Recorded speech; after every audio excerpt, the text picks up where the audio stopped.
안녕하세요. 고전을 파헤치는 채널 고파치입니다. 여러분, 우리가 이전에 조선시대 인구의 절반이 노비라고 한 적이 있었죠? 기억하시죠?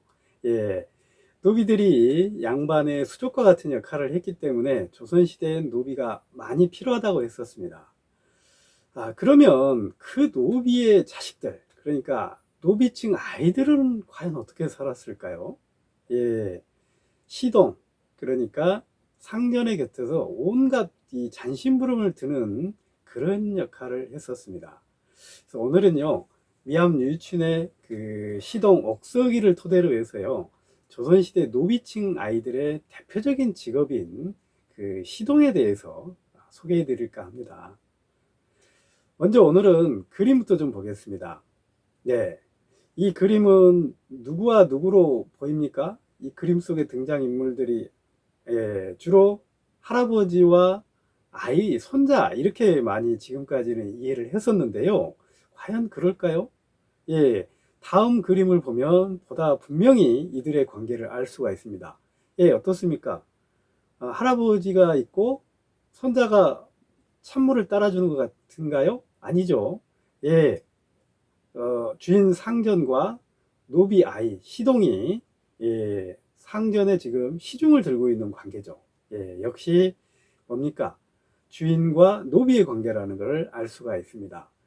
그림 하나만 더 볼까요? 수령 옆에 보면은 아이들이 굉장히 많죠. 이들이 대체 누구일까요? 통인. 그러니까 수령의 곁에서 잔심부름을 들어주는 아이들입니다. 주로 그 아전의 그 자식들이나 노비 출신의 자식들이 이 통인 역할을 많이 했다고 합니다. 이렇게 조선시대 노비층 아이들은 주로 시동을 많이 했었습니다. 그러니까 예전에 어린이의 대표적인 직업 중에 하나가 시동이었던 것이죠. 우리의 주인공 미암 유이춘에게도요, 옥석이라고 하는 시중드는 아이가 있었습니다. 이 옥석이 성이 없죠. 노비층에게는 원래 성이 없거나 있어도 성을 붙이지 않았습니다. 그러다 보니까 미암도 옥서가 이렇게 불렀지. 원래 성은 원래 그 아버지가 마씨예요.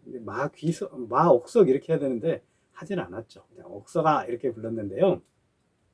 이 옥석이가 하는 일은 뭐냐면 미암 곁에서 머물면서 온갖 잔심부름을 다 드는 역할을 했었습니다. 예를 들면 방안을 쓸고 닦는다든가 이불을 깔고 갠다든가, 그렇지 않으면 어때요?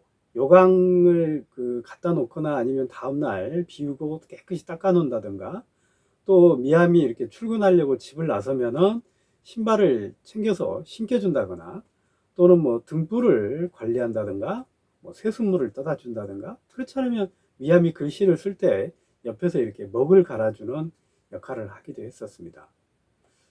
그럼 이 옥석이가 미암 유이춘을 시중드는 모습을 미암일기를 토대로 이야기 형식으로 재밌게 들려드리겠습니다.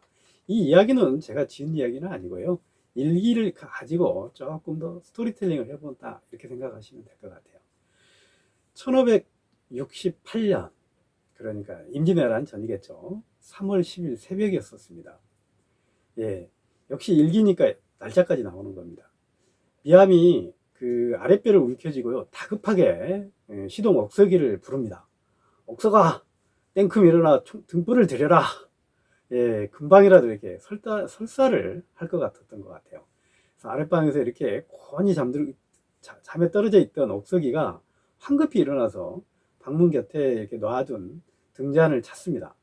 근데 등잔에 기름이 별로 남아있지가 않았어요. 아마 어젯밤에 기름을 붓고 잤었어야 되는데 아마 그냥 졸려서 그냥 잤던 것 같아요.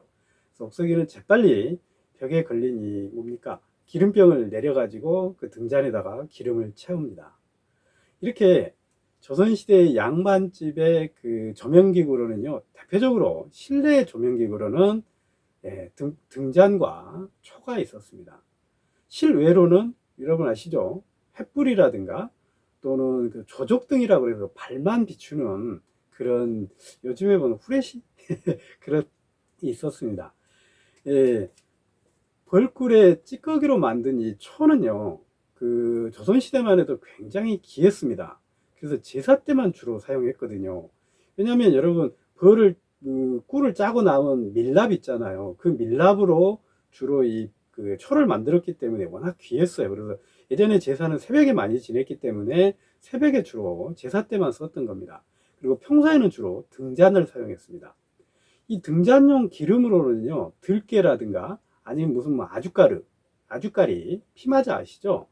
그리고 또 수박씨라든가 면화씨 같은 그런 씨앗을 꼭 짜가지고 했었는데, 양반가에서는 주로 들깨를 짜서 만든 그 들기름을 많이 썼습니다. 왜냐하면 들기름은 우리가 아시다시피 기름도 많이 나오고 또 그림도 적어서 눈에 그렇게 해롭지가 않았습니다.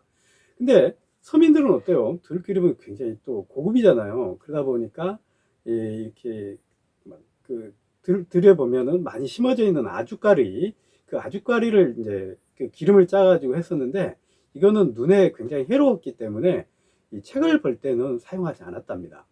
예.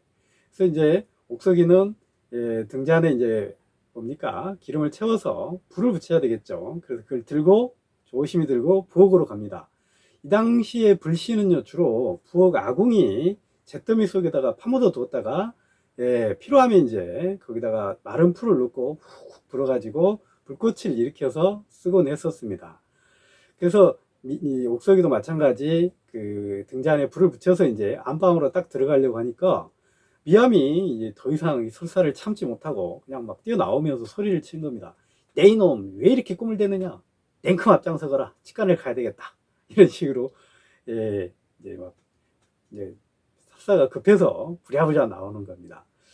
여러분 조선시대 측간, 그러니까 화장실은 주로 어디가 있었을 것 같아요? 요즘에는 안방이라든가 뭐 거실 주변에 있잖아요. 그러나 조선시대 때는 주로 저 멀리 대문체 옆에 헛간에가 측간이 있었습니다. 그래서 측간은 보통 두세 평의 이렇게 좀 작은 공간에 이 대소변을 볼 수 있는 구덩이가 있고 그 위에 이렇게 판자가 두 개, 사람 발을 딱 넣을 수 있는 판자가 두 개 가로놓여 있었습니다. 그러면 여러분, 조선시대의 화장지는 무엇이었을까요? 주로 볏짚, 여러분 아시죠? 그 벼에 이삭을 딱 털고 남은 줄기 있잖아요. 볏짚, 그리고 나뭇잎, 또는 좀 북쪽 지방에서는 옥수수 속 알죠? 옥수수 다 먹고 나면 그 안에 그것을 담벼락에다 이렇게 쌓아두고 필요할 때 이렇게 조금씩 꺼내가지고 뭉쳐가지고 닦는 겁니다. 그러니까 어때요? 옛날 사람들은 치질이 많을 수밖에 없었습니다. 굉장히 날카로운 것들을 딱 가지고 닦는 거잖아요. 그래서 이제 옥석이가 등잔을 측간 앞에다 놓으니까 미암이 서둘러서 안으로 들어가서 이제 시원하게 설사를 하죠. 이렇게 조선시대 사람들은 밤에도 대변 같은 경우는 측간에 가서 이렇게 누웠지만 소변은 달랐습니다. 주로 방 안에서 요강으로 간단히 해결해 버렸습니다. 주로 이게 요강에 대고 오줌을 싸는 거죠. 왜 그러냐면 오줌은 자주 눕잖아요. 근데 오줌 마려울 때마다 측간까지 가가지고 소변을 본다라는 건 쉽지가 않죠. 그러니까 방 안에서 대강 이렇게 해결을 했고요. 더 중요한 건 뭐냐면 예전에는 이 밤에는 호환이 굉장히 두려웠습니다. 호랑이의 그 환란, 이게 소위 말하면 호랑이가 물어가는 걸 말하는 거예요. 그게 굉장히 많았었습니다. 생각보다. 여러분들 그 조선시대 서울에도 한양에도 호랑이가 자주 출몰했는데요. 미암이 살았던 1671년 9월에만 해도 서울 근교에 호랑이가 극성을 부렸었습니다. 심지어 대낮에도 사람을 잡아먹거나 마음대로 막 집을 뚫고 들어가가지고 사람을 잡아먹어가지고 도저히 안 되니까 임금이 이제 군사들을 불러서 잡도록 지시했었는데요. 이 당시에 군사들이 호랑이를 무려 13마리나 잡았다고 합니다. 그만큼 예전에는 한양에도 호랑이가 상당히 많았습니다. 그러니까 밤에 사람이 돌아다닌다는 것은 상당히 위험했고, 그래서 이제 뭡니까? 요강을 대신해서 밤에 그 소변을 해결했던 겁니다. 이날 미암은 어떠세요? 아침까지도 계속 설사를 했고 몇 번씩 이렇게 측간을 드나들었습니다. 특히나 이 아침잠이 많은 옥석이는 어떻게 했을 것 같아요? 측간 앞에다가 등잔을 놓고 그 옆에 헛간에 앉아서 꾸벅꾸벅 조는 그런 모습을 한번 상상해 보십시오. 양반이, 주인 양반이 그런 큰일을 보고 있을 때 시동 옥석이는 그 옆에 앉아가지고 꼬박꼬박 졸고 있는 모습 재밌지 않습니까? 예. 오늘 이렇게 시동 옥석이에 대해서 말씀드려봤습니다. 정리하자면 그렇습니다. 조선시대 때 노비층 아이들의 대표적인 직업은 시동이었다라는 겁니다. 시중 드는 아이들. 그리고 이 시동들은 상정 곁에서 머물면서 온갖 잠심부름을 다 들었다. 그리고 조선시대 양반집의 조명객으로는 초와 등잔이 있었다. 그리고 역시 조선시대 사람들은 밤에도 이렇게 대변가 같은 경우는 주로 측간에 가서 해결했지만 소변가 같은 경우는 호환이 워낙 두려웠기 때문에 요방으로 간단히 방 안에서 해결했다. 이렇게 생각하시면 될 것 같습니다. 어떻습니까? 재밌죠? 예. 여러분들 조선시대 밤문화라든가 이런 측간이나 화장지 문화 이런 걸 보면 생각보다 참 재밌는 이야기들이 많이 있습니다. 오늘은 여기서 마치겠습니다. 고맙습니다.